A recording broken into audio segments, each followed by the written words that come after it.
Weißt du, wo Venedig ist? Du, es ist nicht weit. Wir nehmen ins ein Taxi, dann fahren wir los zu zweit. Andererseits war's gar nicht blöd, wir sparen uns dann den Stau.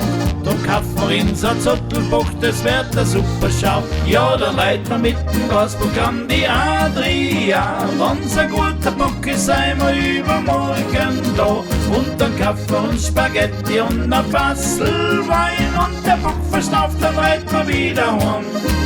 Ja, dann reiten wir mit dem Gasbock an die Adria. Wenn's ein guter Bock ist, sind wir übermorgen da. Und dann kaufen wir uns Spaghetti und ein Fassel Wein. Und der Bock verschnauft, dann reiten wir wieder heim.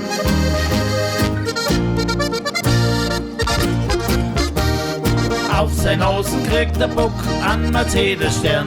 Ich hoff, die Maut am Brenner, sie wird nicht teuer werden. In Venedig blickt man immer Absichtbittel raus.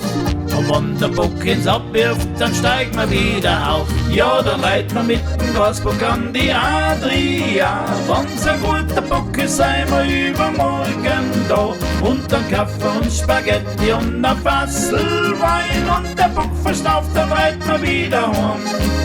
Ja, dann reiten wir mit dem Gasbock an die Adria. Wenn's ein guter Bock ist, sind wir übermorgen da. Und dann kaufen wir uns Spaghetti und ein Fassel Wein. Und der Bock verschnauft, dann reiten wir wieder heim.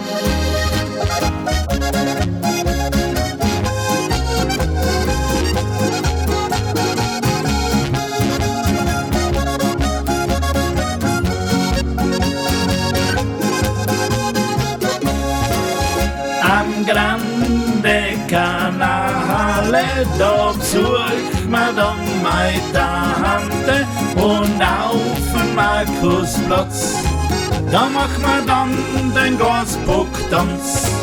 Ja, ja, dann reiten wir mit dem Gasbock an die Adria. Wenn's ein guter Bock ist, sind wir übermorgen da. Und dann kaufen wir uns Spaghetti und ein Fassel Wein. Und der Bock verschnauft, dann reiten wir wieder heim. Ja, wenn der Bock verschnauft, dann reiten wir wieder heim.